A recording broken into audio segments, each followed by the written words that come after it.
So we come to Edward VI. When Henry died in January 1547, Cranmer's chance to act had come.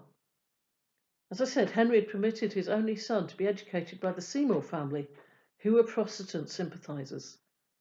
And anyhow, Edward was only 10, so his uncle Edward Seymour, the Duke of Somerset, acted as regent.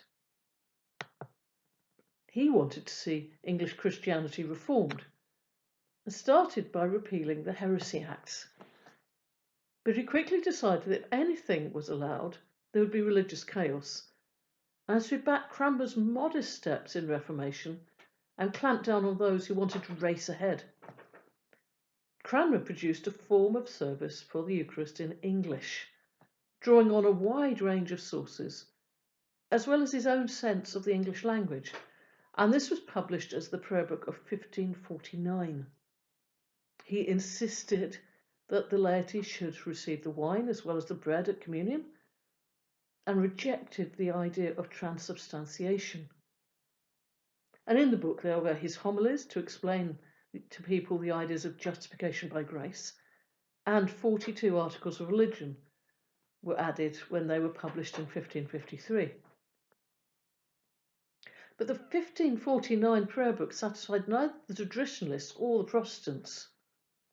And there were political problems too. During this period, taxes and prices had increased, and peasants in Cornwall and Devon revolted against the prayer book.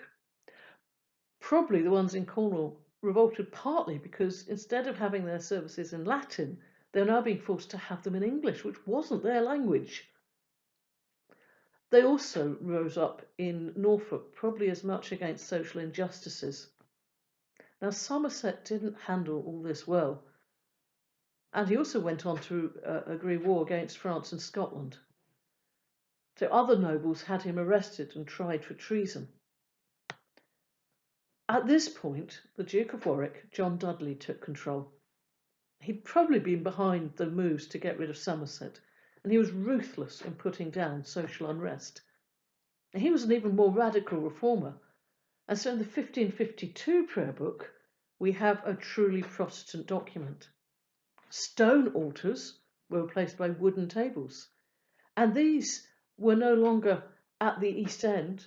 They were turned round and were placed in the middle of the choir. Its north side, the long side, was where the priest would stand to preside at the Lord's Supper among the people of the choir. Eventually, those tables were put back against the east end, and because the book had this rubric about standing at the north side, you had low churchmen would stand at the thin end at the north side to lead communion, neither facing east nor facing west. But the north side had really lost its original meaning of being among the people.